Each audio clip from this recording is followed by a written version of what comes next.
c'est trop dur. Épauler, c'est pas beau. Mener la charité, c'est quelque chose que je ne veux plus faire. Chaque jour que moi je vis, on me demande de quoi je vis. Je dis je vis sur l'amour et j'espère vivre mieux. Je prends mon vieux cheval et j'attrape ma vieille selle. Je serre mon vieux cheval pour aller chercher ma belle. En ce jour où nous commémorons la Journée internationale des travailleuses et travailleurs domestiques, il me choix de vous exprimer ma profonde gratitude tout en comptant de votre présence parmi nous. En effet, depuis l'adoption le 16 juin 2011 de la Convention 189 relative au travail domestique décent pour les travailleuses et travailleurs domestiques par l'OIT, cette journée est célébrée à travers le monde à l'effet de marquer cette étape historique de la lutte contre la justice sociale, pour la justice sociale dans le monde. Qui sont les travailleurs domestiques? Les travailleurs domestiques représentent une part importante de la main-d'œuvre mondiale du secteur informel et figurent parmi les catégories de travailleurs les plus vulnérables. Ils travaillent pour des ménages de particuliers, souvent sans contrat véritable de travail, sans être déclarés exclus du champ de la législation du travail. Actuellement, on dénombre au moins 53 millions de travailleurs domestiques à travers le monde, sans compter les enfants qui travaillent dans les pays développés et en voie de développement. Le travailleur ou la travailleuse domestique est avant tout un être humain. C'est un travailleur comme tout autre et doit l'être sans aucune forme de discrimination ni de négligence. D'où un traitement décent et alléchant pour un travail décent. Un travail où les droits les plus inhérents, entre autres, le respect du SMIC, le droit à la vie privée, le droit au repos, le droit à la déclaration, ou on va dire à la sécurité sociale du travailleur sont respectés. C'est pourquoi le RIDEF plaide non seulement pour la réglementation de ce secteur, mais également pour la ratification de la Convention 189 sur les travailleurs domestiques, qui est un traité historique qui établit des normes pour le traitement des travailleurs domestiques et affirme que les travailleurs domestiques ont droit, comme tous les autres travailleurs, au respect et à la protection. Distingués invités, mesdames et messieurs, conjuguons donc nos efforts dans la quête d'un traitement équitable dans le travail.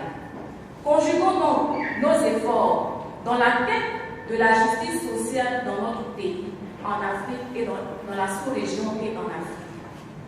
Je ne saurais terminer mon propos sans remercier nos partenaires. La Friedrich Ebert, qui depuis 2014 n'a cessé de nous accompagner sur ce plaidoyer. Remercier l'ambassade de France qui nous a rejoints dans le cadre de la formation du renforcement de capacité du personnel de maison. Vive donc le traitement équitable et raisonnable du travail pour tous. Je vous remercie. Yélélé. Alléluia. Yélélé. Que tous ceux qui respirent louent le Seigneur Jésus-Christ de Nazareth. On y va. L'Éternel conduit son peuple haut. Pour la Friedrich-Ebert-Stiftung, il était une bonne chose de mener une action commune avec le RIDEF et l'ambassade de France.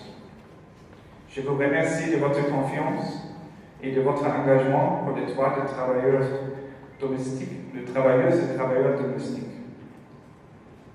Je voudrais avec vous tous et toutes, les représentants du ministère en charge des questions sociales et de l'emploi, du ministère de la Famille, du ministère des Affaires étrangères, des partis politiques, des syndicats, des hommes et femmes de loi, organisations de la société civile, des hommes des médias, former les vœux que la forte croissance de l'économie ivoirienne qui peut être créateur de l'emploi puisse promouvoir la dignité de la population.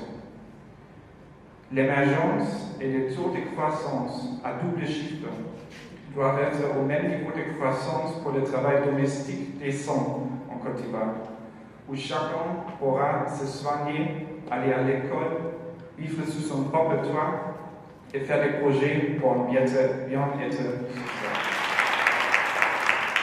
La Friedrich-Ebert-Stiftung qui émane du mouvement ouvrier explique la valeur de la démocratie sociale à la pleine conscience de l'importance des conditions du travail pour chaque travailleur.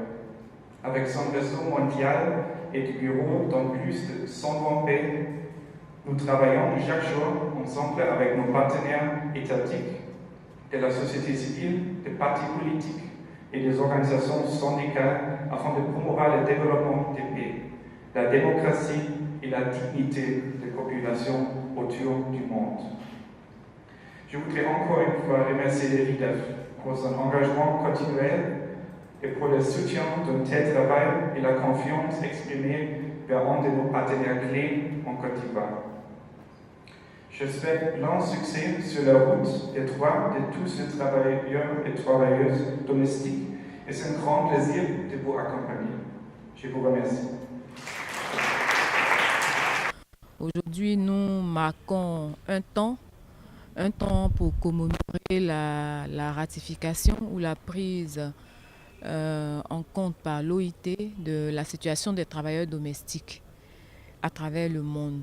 Il s'agit pour nous, à travers de ce plaidoyer, d'une réglementation qui vienne régir ce secteur, une réglementation qui vienne organiser ce secteur d'activité.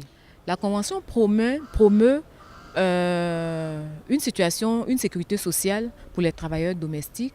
La Convention définit les conditions d'exercice du travail domestique. Entre autres, le droit au repos hebdomadaire, repos des congés, le droit à la sécurité sociale, le droit à la vie privée du personnel de maison, le droit à un salaire minimum garanti.